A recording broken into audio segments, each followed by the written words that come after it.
Hi everyone, welcome back. മറ്റൊരു വീഡിയോയിലേക്ക് എല്ലാവർക്കും ഒരിക്കൽ കൂടെ സ്വാഗതം. നമ്മുടെ ID കാർഡിൽ മൊബൈൽ നമ്പർ എങ്ങനെയാണ് അപ്ഡേറ്റ് ചെയ്യുന്നത് എന്നുള്ളതാണ് നമ്മൾ ഈ ഒരു വീഡിയോയിലൂടെ നോക്കാനായിട്ട് പോകുന്നത്. ഈ ഒരു സൈറ്റിലേക്ക് ഡയറക്റ്റ് ആയിട്ട് എൻ്റർ ചെയ്യുന്നതിന് ആവശ്യമായിട്ടുള്ള ലിങ്ക് ഞാൻ ഈ ഒരു വീഡിയോയുടെ കമൻറ്റ് ബോക്സിൽ കൊടുത്തിട്ടുണ്ട്. അപ്പോൾ നിങ്ങൾ ആ ഒരു ലിങ്കിൽ എൻ്റർ ചെയ്ത് കഴിഞ്ഞാലും നിങ്ങൾ ഡയറക്റ്റ് ആയിട്ട് ഈ ഒരു സൈറ്റിലേക്ക് എൻ്റർ ചെയ്യാവുന്നതാണ്. ഈ ഒരു പേജിൽ ഇവിടെ മുകൾ ഭാഗത്തായിട്ട് ഇതുപോലെ ലോഗിൻ ആൻഡ് സൈൻ അപ്പ് എന്നിങ്ങനെയുള്ള രണ്ട് ഓപ്ഷൻസ് നിങ്ങൾക്ക് കാണാവുന്നതാണ്. അപ്പോൾ നമുക്ക് ലോഗിൻ എന്നുള്ള ബട്ടൺ ഒന്ന് പ്രസ് ചെയ്ത് കൊടുക്കാം. ശേഷം നമ്മൾ ലോഗിൻ ചെയ്യാനുള്ള ഈ ഒരു ഇൻ്റർഫേസിലോട്ട് വന്നിട്ടുണ്ടായിരിക്കും. ഇവിടെ രജിസ്റ്റേർഡ് മൊബൈൽ നമ്പർ എന്നുള്ള ഭാഗത്ത് നമ്മുടെ ആ ഒരു മൊബൈൽ നമ്പർ നമ്മളൊന്ന് എൻ്റർ ചെയ്ത് കൊടുക്കുക. ശേഷം താഴെയുള്ള ക്യാപ്ച കോഡ് അതുപോലെ തന്നെ ആ ഒരു താഴെയുള്ള കോളത്തിലൊന്ന് എൻ്റർ ചെയ്ത് കൊടുക്കുക.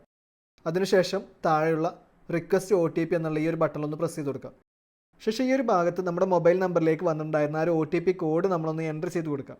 അതിനുശേഷം ഇവിടെ താഴെയുള്ള വെരിഫൈ ആൻഡ് ലോഗിൻ എന്നുള്ള ഈ ഒരു ബട്ടണിലൊന്ന് പ്രസ് ചെയ്ത് കൊടുക്കുക. അപ്പോൾ നമ്മൾ ആ ഒരു പേജിൽ ലോഗിൻ ആയി കഴിഞ്ഞാൽ നമുക്കിവിടെ മുകൾ ഭാഗത്ത് ഇതുപോലെ നമ്മുടെ പേര് ഇവിടെ കാണാനായിട്ട് സാധിക്കുന്നതാണ്. ശേഷം നമ്മളൊന്ന് താഴോട്ട് സ്ക്രോൾ ചെയ്ത് കൊടുക്കുക. ശേഷം ഇവിടെ നമുക്ക് കറക്ഷൻ ഓഫ് എൻട്രീസ് എന്നുള്ളൊരു ഓപ്ഷൻ കാണാം. അതിന് താഴെയായിട്ട് ഫിൽ ഫോം 8 എന്നുള്ളൊരു ടാബ് നമുക്ക് കാണാം. അപ്പോൾ നമ്മൾ ആ ഒരു ടാബിലൊന്ന് എൻ്റർ ചെയ്ത് കൊടുക്കുക. ശേഷം നമ്മൾ ഇതുപോലെ ഒരു ഇൻ്റർഫേസിലോട്ട് വന്നിട്ടുണ്ടായിരിക്കും. അവിടെ നമുക്ക് application for self other erector എന്നിങ്ങനെയുള്ള രണ്ട് ഓപ്ഷൻസ് നമുക്ക് കാണാം. അപ്പോൾ നമുക്ക് ഇവിടുന്ന് നമ്മുടെ സ്വന്തം ഡീറ്റെയിൽസ്, അതായത് രജിസ്റ്റർ ചെയ്ത വ്യക്തിയുടെ തന്നെ ഡീറ്റെയിൽസ് ചേഞ്ച് ചെയ്യാനാണ് വേണ്ടതെങ്കിൽ സെൽഫ് എന്നുള്ളത് സെലക്ട് ചെയ്ത് കൊടുക്കുക. അല്ല മറ്റൊരാളുടെയാണ് നമ്മൾ ചെയ്യുന്നത് എങ്കിൽ അതർ എലക്ടർ എന്നുള്ളതും സെലക്ട് ചെയ്ത് കൊടുക്കുക.